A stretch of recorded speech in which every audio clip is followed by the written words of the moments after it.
Hello and welcome to Unmasked, where we peek behind the scenes of the upcoming tabletop role-playing game Demonology. The game is a work in progress, so rules may change, but the stories will remain.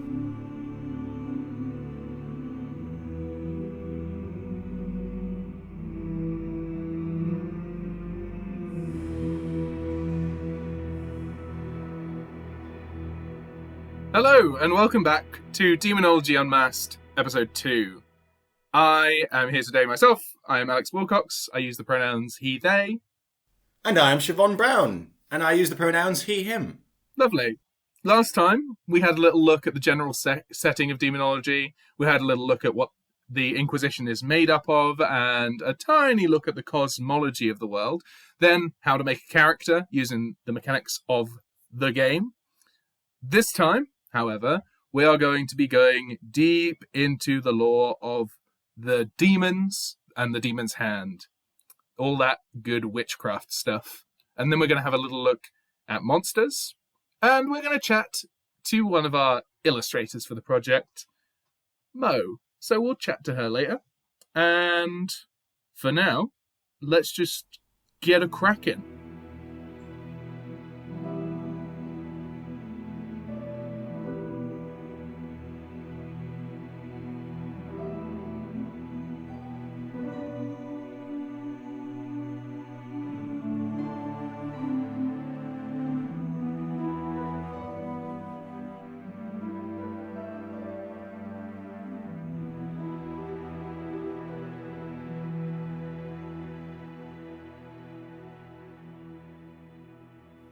Today, our lore is about the demon's hand.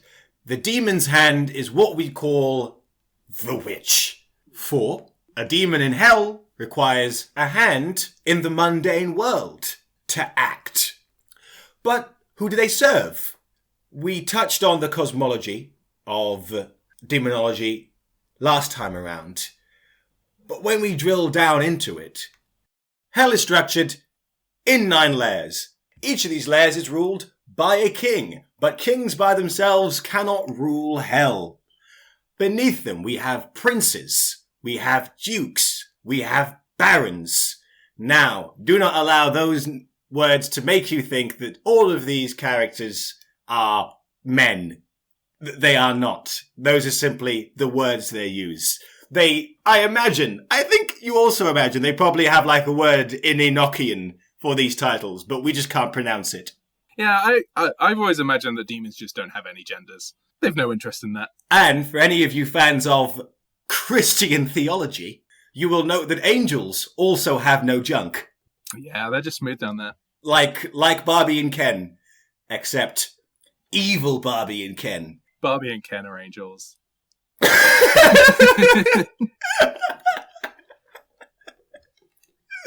That's our hottest take. And we were trying to figure out, well, why is it that demons are after the souls of humans? And we sort of, it's kind of a pyramid scheme of evil. Or a pyramid scheme, if you will. Just a pyramid scheme. Yeah, they're already evil enough.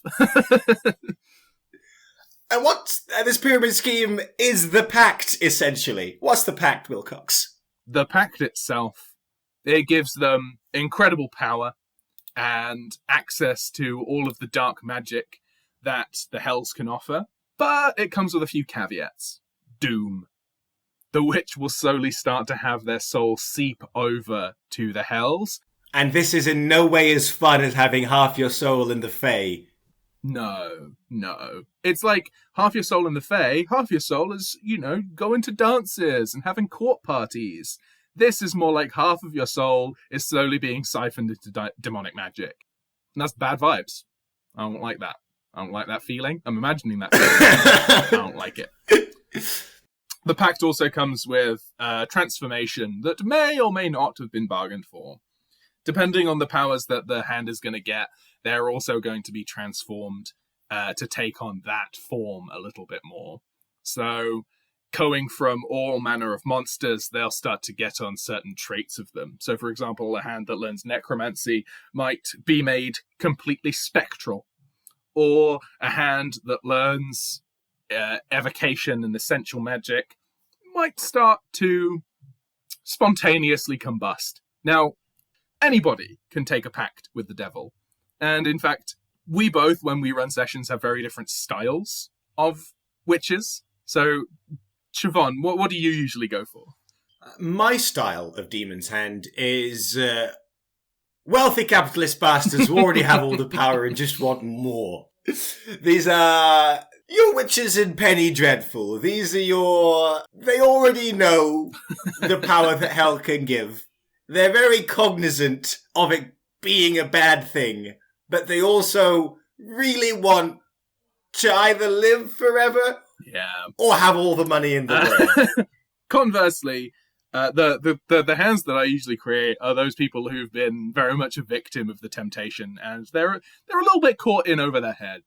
They didn't anticipate that it was a pyramid scheme that they're joining, and now they're stuck with the lowest form of power underneath a crowned patron who very much wants to claim their soul, and they just wanted a way out of a bad situation in the first place. Or they're a bit of an idiot, and they didn't realise that signing away their soul was going to be so bad. And whenever I play games that Alex is running, I generally feel quite bad for the witch when I find out their situation. I remember very well one very bored wife of a noble who liked to spend time in a library and just read one of the wrong books, was found by one of the wrong demons. And I thought it would be unfair to send her to prison. I fully believe that she's going to read another one of those books.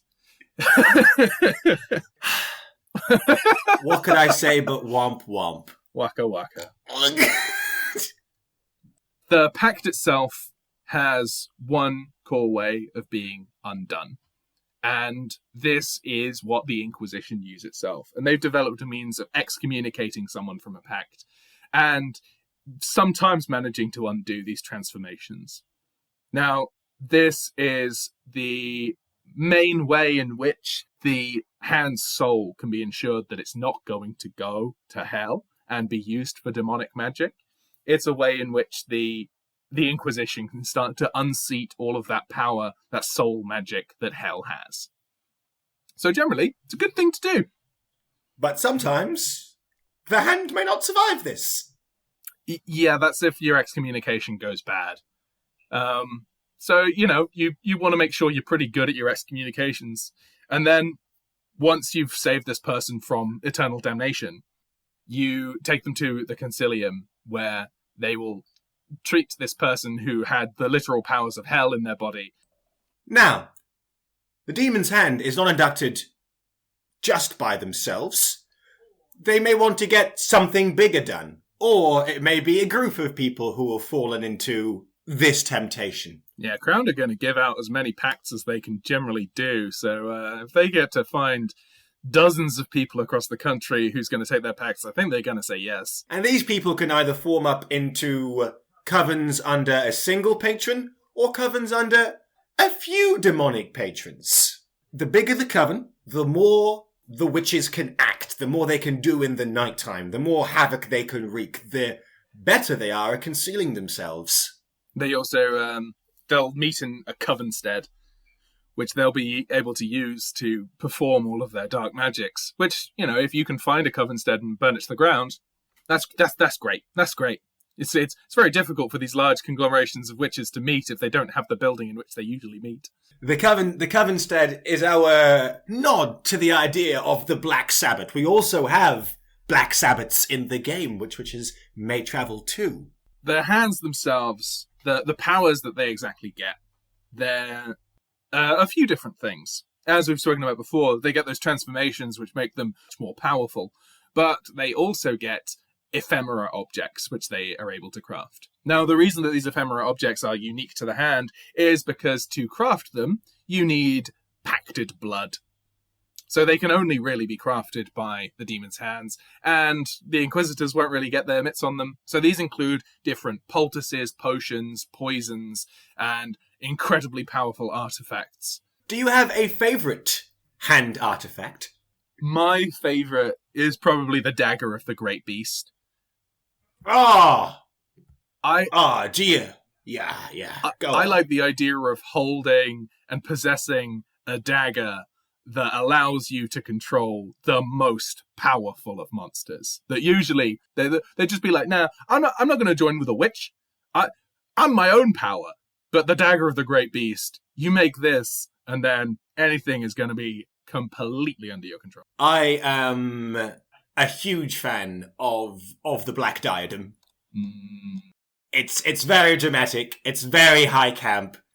Here is a big fancy hat that once you wear it, you may cast the most powerful black magic spell imaginable right away. Yeah, just make this artifact, and you don't need to prepare all that time with a spell. Just make this terrifying, monstrous artifact, and then don't bother with the rest of that spell.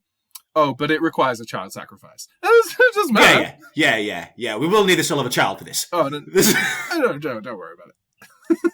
Since I've mentioned huge black magic, the other way in which witches act, our second manner in which to wreak havoc, is through black magic. The demonic patrons themselves practice black magic, and the magics that they know, they teach to their witches through their pact. We have 5 schools of black magic. We have necromancy, we have curses, we have summoning, we have binding, we have evocation. Necromancy, of course, Wilcox, is... That's the power over the dead and bringing them back to life so that they will serve you. Curses, of course, are... You're really putting me on the spot here now, Siobhan. Curses are things that you inflict onto other people and places. They're going to last a long time, and it's going to be a bad time. Binding. I'll ask myself. Binding, Siobhan, what's that? Binding is magic done with the souls of other beings that allows you to take control of magical creatures, mundane creatures, and the minds of men. I'll jump in with summoning, which is the power of bringing the hells to the mundane. So, this could be hiding your lair in a hellmouth, or it could be imbuing unnatural vitality to any monster or person. Just generally making them burst at the seams with hellfire. Of course. We have both observed that demons are messy bitches who live for drama. Evocation is weather weaving. It is control over the natural world, but a very unnatural control over it. Unlike druids who have learned to work with the land and with the animals, evocation says, I'm gonna take all this shit, it's mine. And we'll redirect it into storms and into making your body into fire or water or the other elements. Turning the sky into death. Yeah. Things like this. And of course, evocation has a whole bunch more spells than the others. Because it's all just control all of nature. And there's a lot of different ways in which you can do that. I like to think of the distinction between evocation and druidic magic as the druid is asking for it. They're saying like, "Hey, nature, do you want to help me out with this thing?" Whereas the witch is very much just, "Nah, I'm going to take this power now." Yeah, the witch has lassoed nature with a fiery length of rope. I'm going to shoot it back to you. Do you have a favorite spell?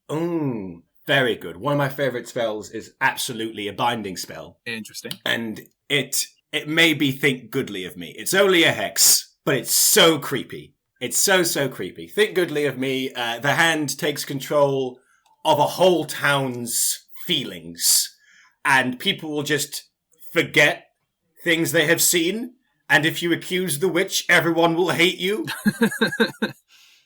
Yeah, that's a good choice. Personally, I'm a big fan of, and it may just be the word, or the name of this. It's "May your crops wither and your bellies hunger," which is, of course, a curse.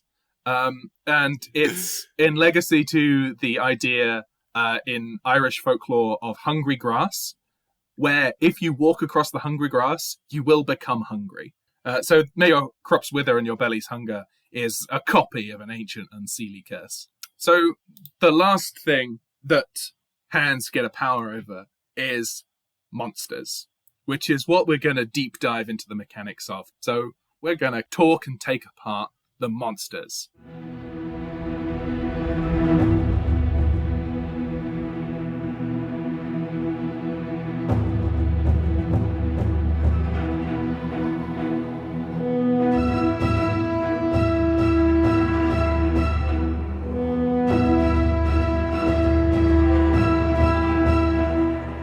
We promised you monsters.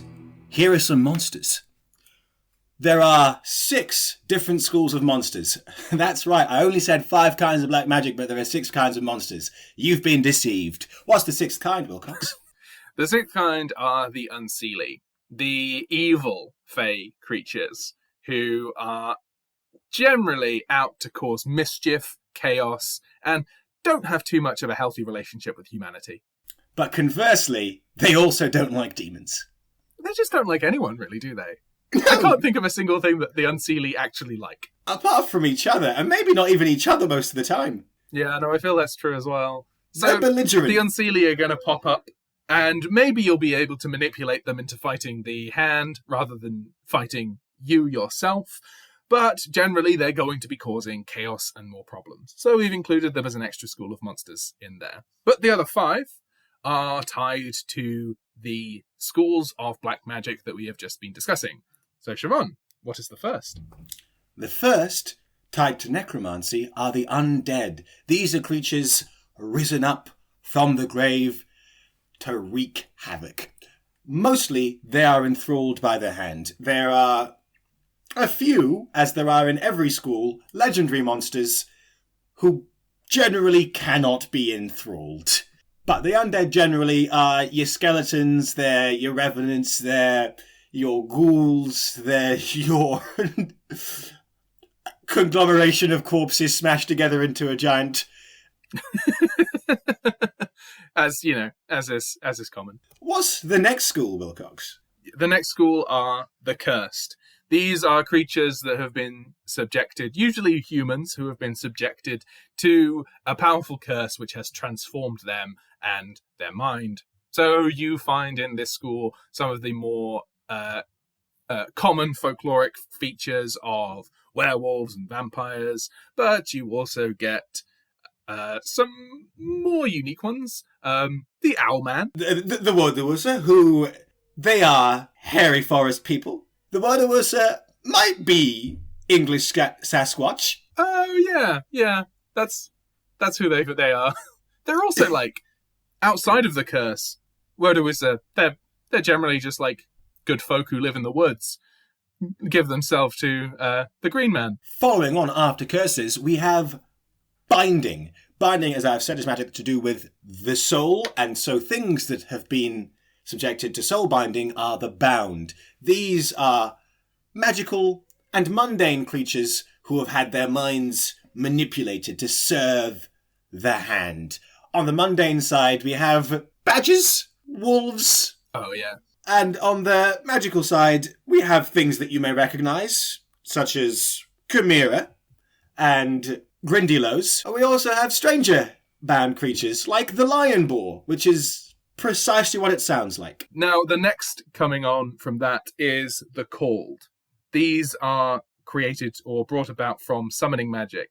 They are the Hellions, the denizens of hell, and the demons. So you're going to find your weakest demons in there of imps and your hellhounds, and then going further on to your Malphites, and then all the way up to the most terrifying Daughters of Lilith. The Daughters of Lilith really lean on that biblical angel. So what's it like? Has 4 horns and its eyes are made of fire. Oh, yes, that sounds like hell. Moving on from the Called, we have the Essential. The Essential are creatures that are embodiments of primal forces. So you have embodiments of the earth, gnomes, you have embodiments of light in wisps, you have embodiments of air in sylphs, you have water in, I think, the very terrifying bog stalker, an amorphous creature made from vines that drags people to their death. We have a bugbear or a boggart, which is just darkness formed into a consciousness. And these are the things towards the weaker end of the essential scale. Yeah, you start to get further on into the giants of Norse mythology, as well as the dragons of spanning the globe. Generally speaking, the essential and the bound would not be evil. They would not be monsters that you would go around and start hunting and killing. In fact, the Essential are only there because they've been enraged and possessed by the Hand. Undead generally aren't going to come about into the natural world through usual means, but there are a few that come about in normal cases, such as ghosts with unfinished business or revenants with the same problem. And the cursed are simply generally not going to come about from any source other than witchcraft.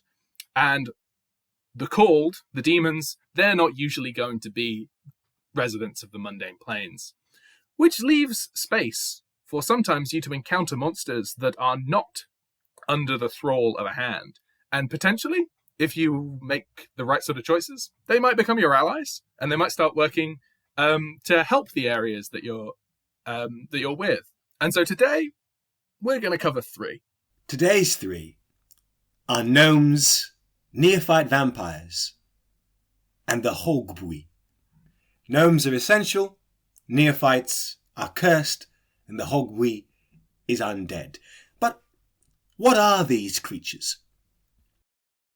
Now, each monster in the game comes with a tiny bit of lore text, which gives you a bit of an idea about who they are and what's going on with them. So we're just going to read these out. And first is the gnome, a spirit of earth, no taller than a foot, adorned in peasant garb with a pointy red cap.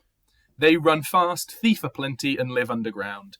Gnomes are friends to small animals, caring for their wounded, and are master gem cutters. Neophyte vampire, the youngest of the vampires, newly reborn with up to 100 years of half-life. The neophyte appears almost human, with sharpened teeth and nails, and skin pale and papery. Their blood is too weak to make thralls, let alone new vampires, but this does not stop them from trying. And the Hogbui, sometimes known as a Draugr or Barrow-wight. This is a spirit tied back to their entombed and decaying body.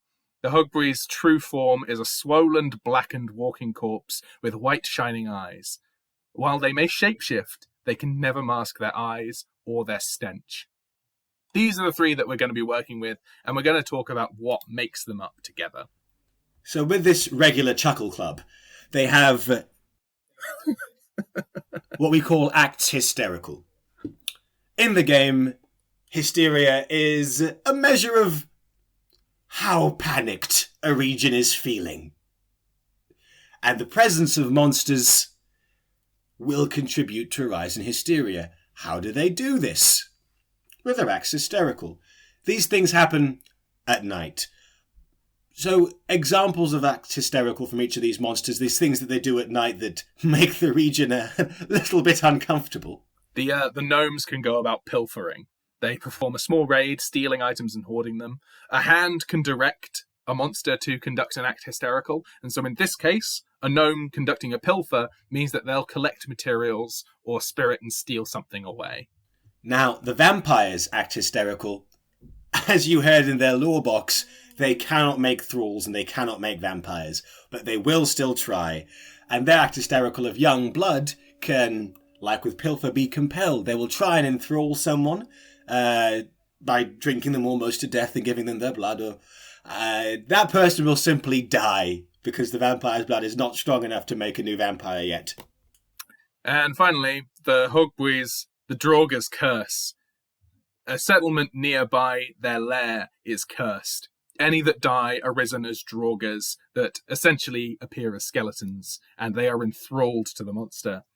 They may have as many curses on nearby settlements, and these can essentially start to create a whole army of the undead if not dealt with in time. Which is bad. That is actually quite bad.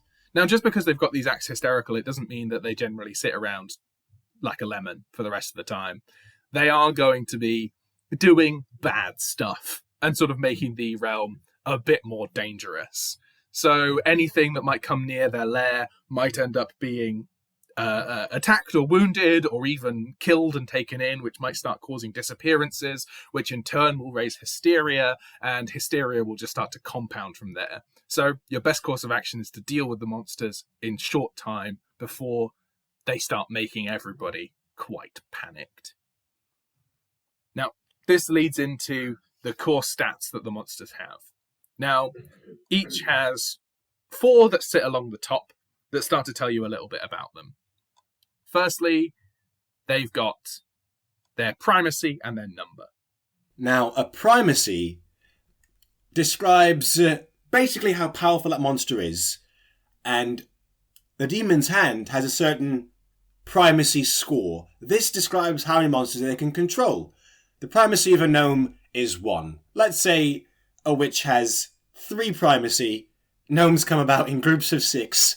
So a witch, if they had 3 primacy and was feeling extraordinarily silly, might be going around with 18 gnomes.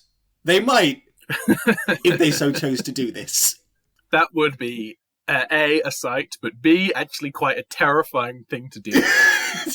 The neophyte vampire has a primacy of 2 because the neophyte, whilst being a vampire, is a sucker. And that was a pun. Yes. Oh, I'm so glad. The neophyte is still a vampire that could beat you up, but it's also, once you get to a certain level, becomes a punk.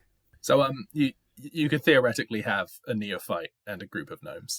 If you have primacy 3, yes, you could have a group of gnomes and a neophyte vampire, which we haven't yet seen. The Hogwee has a primacy of 4. Now, this is the highest primacy that we have in the game.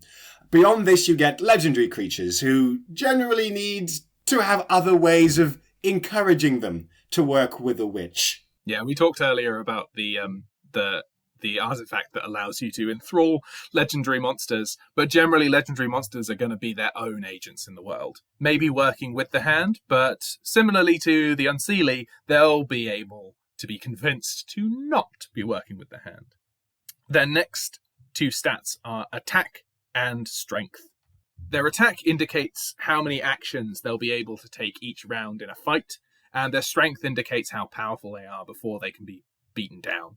So gnomes, for example, have 2 attack and 1 strength. Neophytes have 3 attack but 12 strength, and Hogwee have 5 attack and 25 strength.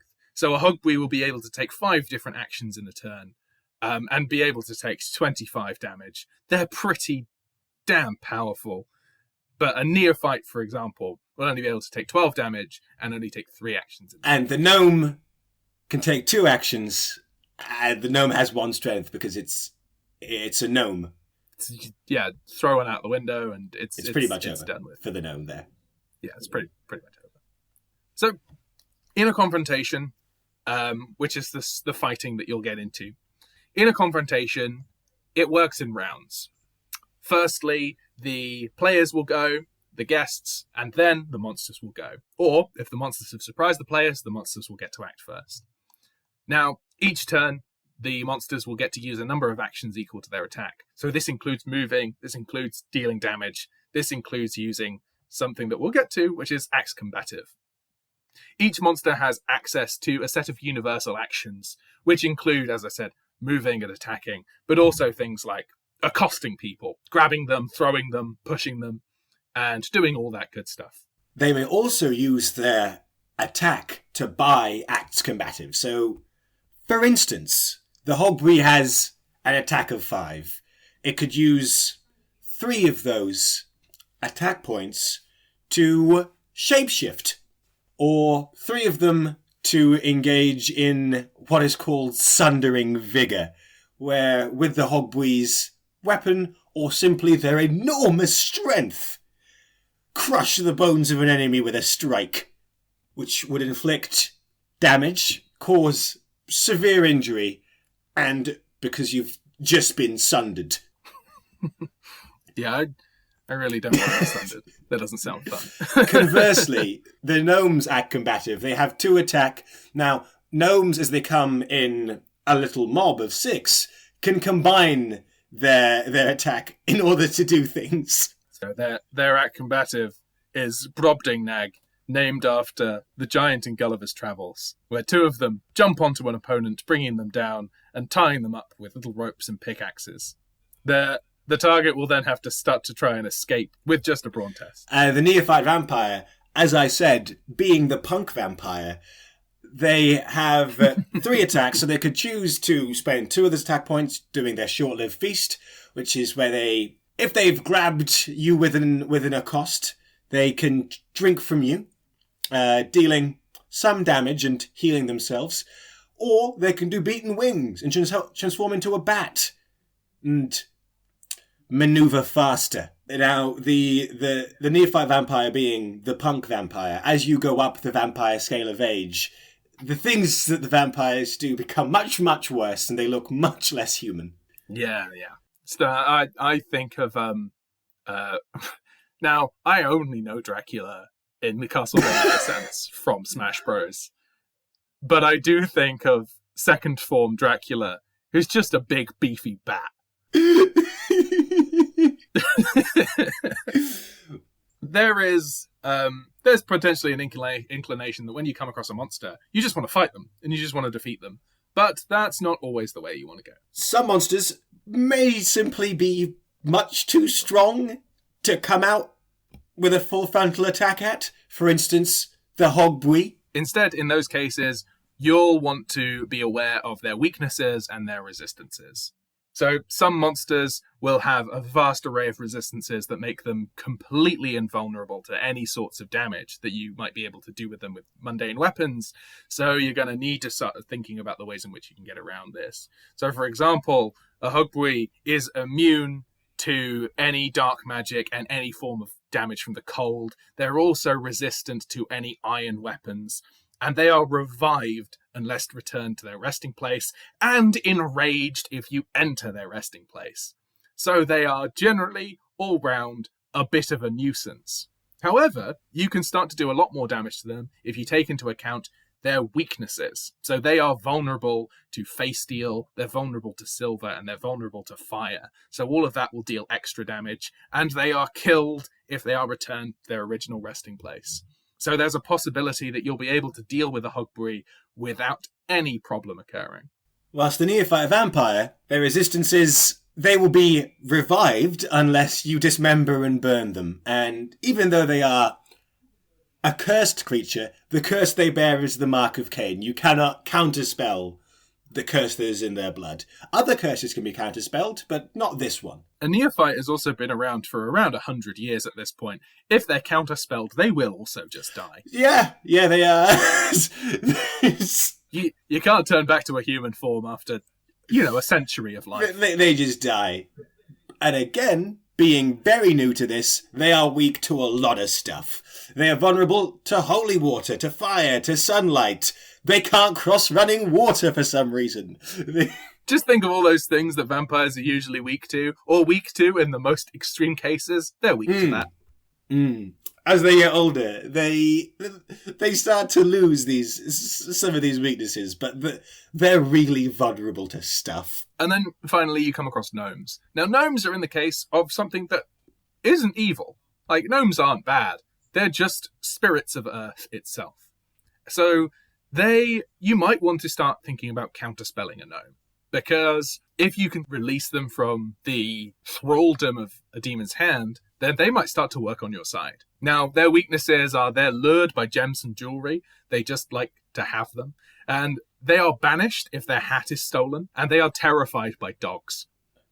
They are resistant, however, completely immune to iron. So most of the weapons that you're going to have to fight a gnome, they're not going to work. You're just going to want to sort of either throw gnomes or take their hats. So these are the ways in which you can start to combat and counter the monsters that you'd come across. Now, counterspelling them is usually the best way of releasing them from that thraldom, and this way you can start to find them working on your side, but you'll need to defeat them and make sure that they're not going to just attack you back. I think this has been a pretty comprehensive deep dive into gnomes, neophytes, and the Hogbui, and hopefully has given you a better understanding of how monsters function in demonology. We're going to be coming back in a little bit to chat to Mo, one of our illustrators, who is working on the monsters.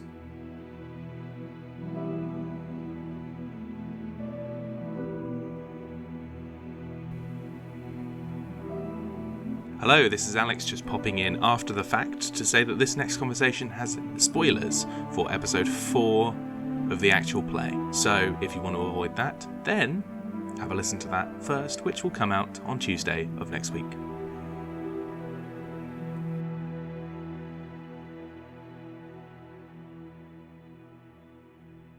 We are here with one of our fabulous illustrators. So we are here with Mo. Mo, do you want to introduce yourself? Aw. Hi, I'm Mo. I am an illustrator. I guess I can call myself that now. What to say about myself? I'm based in London. I'm a recent art school grad. Graduated in 2020 into this wonderful, wonderful state of the world. So jobs are pretty non-existent, but luckily I've kind of been swinging from like trying to do freelance and like the odd commission, but we're trying. Yeah, we're all pretty much in that situation now, right? Yeah. Of, Siobhan's PhD student, and so Oh god. sort of in that constant state of how do you get a job alongside this? I've done some commissioned work this year. I think technically in the year 2020, I have earned through an actual check like £2,000. It's big garbage.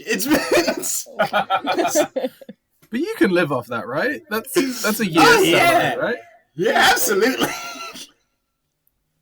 Me deciding to kind I feel like we're all in that.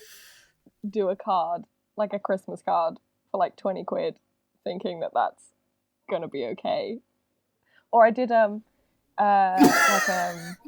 doing like a cartoony version of like a photo for like a last minute Christmas present, and I was like, oh, you know, if it's just kind of one person and like a pet, then yeah, you know, 20-30 quid, that's fine. But someone then sent me the picture and it had 8 people in it, and I'd already said 20 quid. And I was like, oh no, we made some mistakes.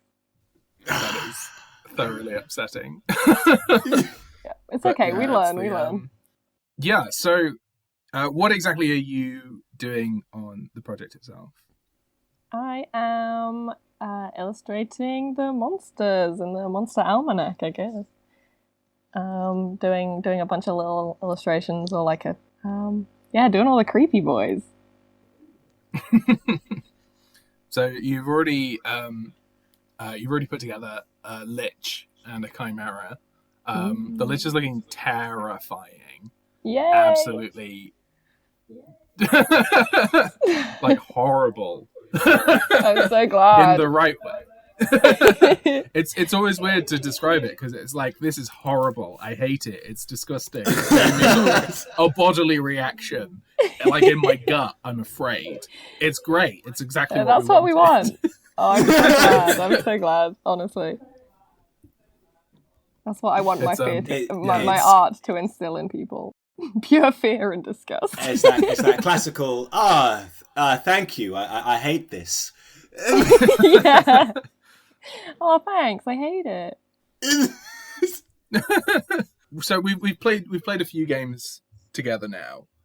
Who do you play when we're running a game? I play Eli Sawthorne, a reformed rogue, who probably is the least roguelike rogue, but it's fine. He is kind of short, baby-faced, kind of in his 20s. Learnt all of his medical knowledge from his family, who all come from medical kind of doctorate backgrounds. And then through perhaps getting in with the wrong crowd, some dodgy decisions, a dark past maybe, ended up doing his Inquisition work. I feel like we're just starting to learn about Eli's dark past. It's a work in progress. I'm really thrilled. I'm really thrilled to see how Eli's agent Wallace Blick plays into it. Oh yeah, Wallace Blick has become infamous for failing everything. Also, for those who may be listening to us play the Game and Actual Play podcast, you may recognise Eli as Eli Swolethorn. It's the new nickname he's adopted. I love it. We all realise that Eli has the highest fitness that you can have in the game, and is incredibly dexterous, so must have the body of a gymnast. Clearly. Like an Olympic-level gymnast. He's a short swole king, and I can confirm that. And everyone who meets him who is older than 30 calls him little boy. And that's... I feel like part of that is intimidation. Yeah. Eli is yet to meet very many monsters, but we did see the other day Eli met some gnomes. How both like on and off camera have you found meeting the monsters that you are going to be illustrating or otherwise?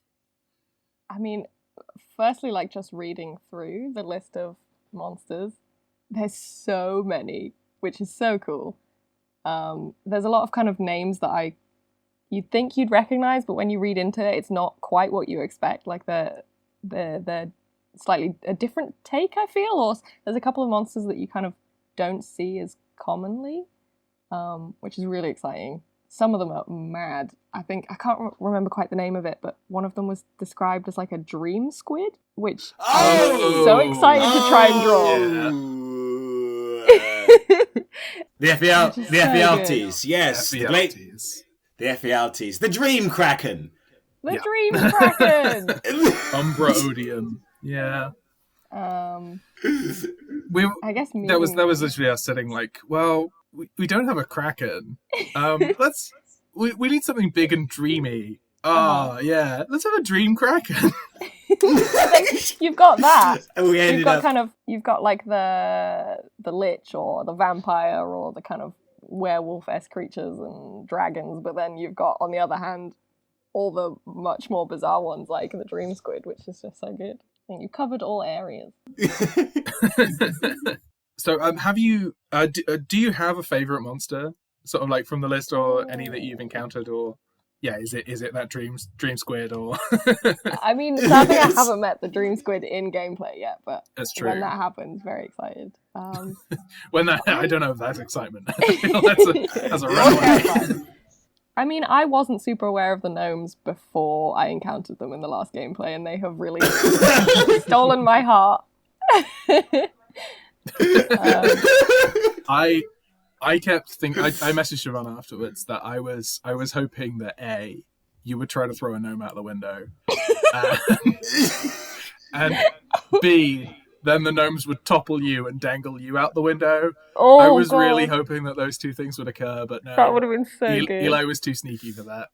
I mean, I did contemplate just, scooping one up and seeing what would happen, but maybe that was good that I didn't. Sidebar, talking of running away from monsters is absolutely a thing you're allowed to do in demonology. If you think, nah, you can just run away. That's the coward's way out. The gnomes are quite literally the weakest essential monster. They are, they have the lowest stats, but there are a lot of them. And I was genuinely thinking, if Eli goes in that room, Eli could die. Oh, God. These gnomes could potentially kill Eli. Eli could be whomped to death by a pack of gnomes, which would be ridiculous. Could you imagine? It's true that was the the way he gnomes died. probably wouldn't. That would be so tragic. To be, how did Eli die? Oh, this amazing battle. No, just swarmed by gnomes. It'd truly be tragic. It's, you don't...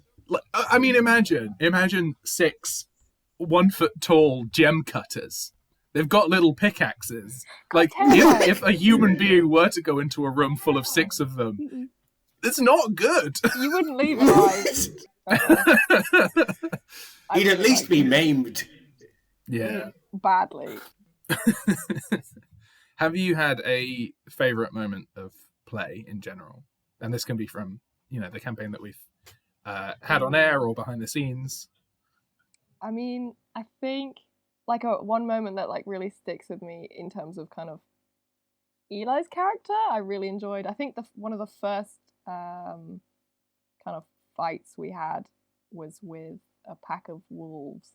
And that was like when I first got to kind of get Eli to try fighting something and like see what he could do. And it turned out so well.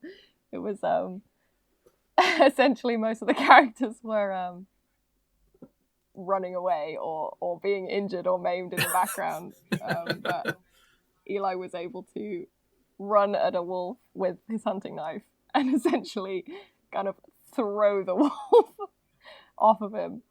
It was quite an amazing moment. I was quite proud. Yeah, I seem to distinctly remember when that was playing. We had two other people there of Siobhan's character, Saint-Jean d'Anadu, a lace merchant. And quite simply, when I say a lace merchant, you can imagine how Saint-Jean was not able to fight a wolf.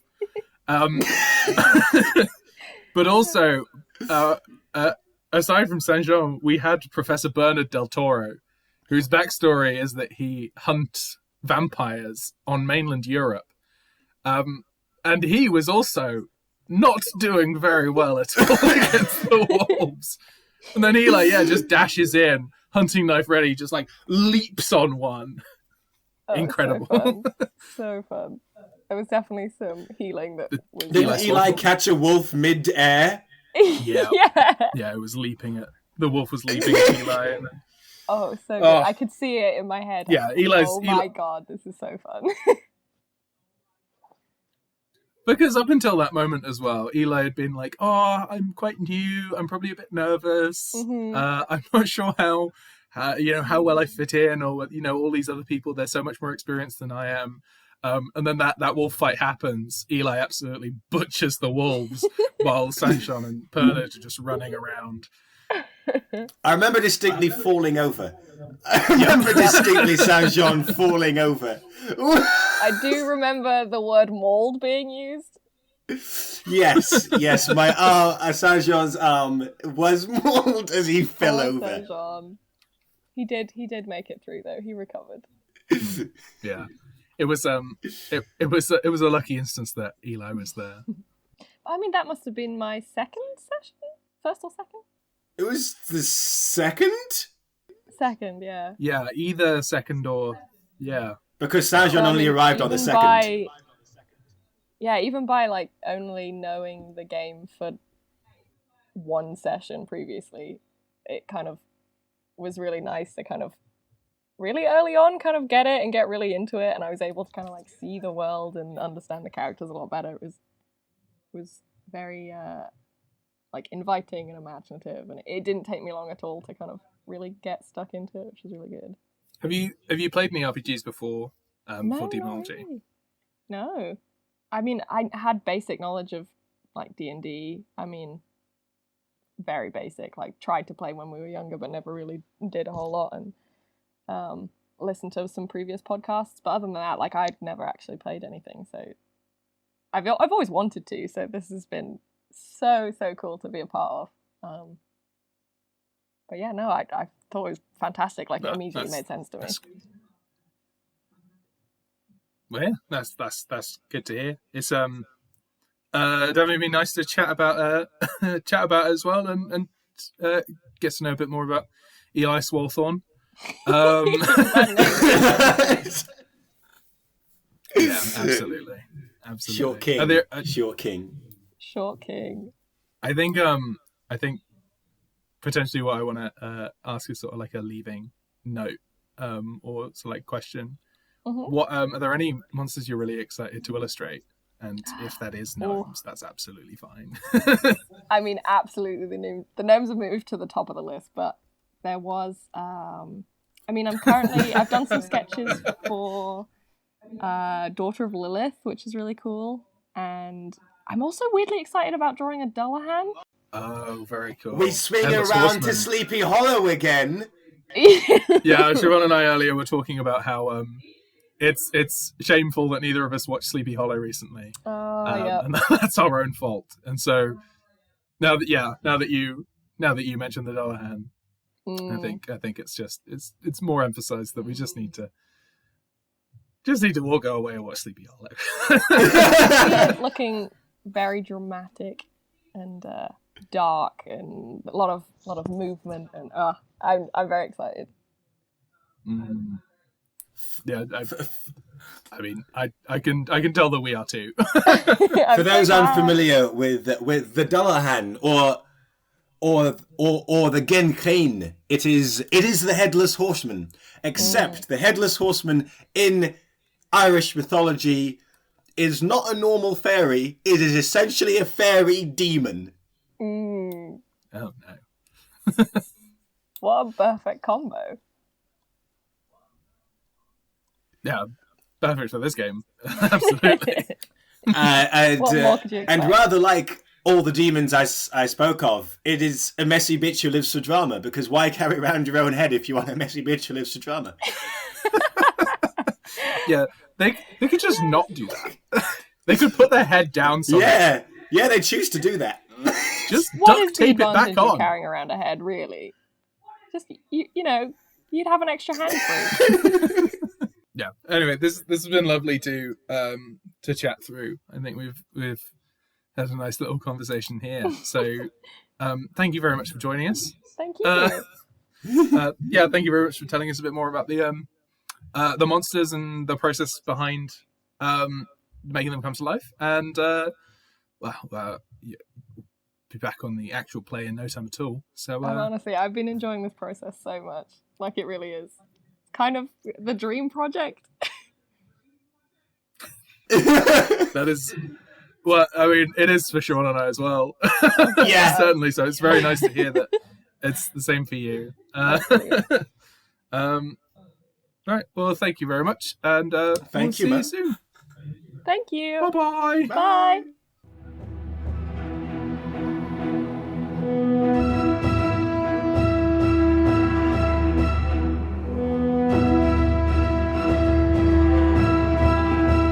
Thank you for listening. This has been Demonology Unmasked episode 2. We have covered pacts, hands, demons, and monsters. We have heard from our wonderful monster artist Mo. Not that they are a monster, that they are drawing monsters. Mo is lovely, as you heard. far from monstrous, but monstrous imagination. Quite terrifying. Quite terrifying. Well, I mean, we can barely talk. If you would like to connect with us further, you can find us at Twitter, Facebook, Reddit, and Instagram at Demonology RPG. That's Demonology with a D-A-E and the end of ology with an I-E, not a Y. The RPG, all uppercase. You can also email us. What's the email, Wilcox? I think it's demonologyrpg. Yes, it is. gmail.com. Yes, At it is. gmail.com. Very good. I've been Siobhan, I've been Alex. and this has been Demonology Unmasked. Oh, thank you for listening. See you next time. See you next time. Bye. Bye.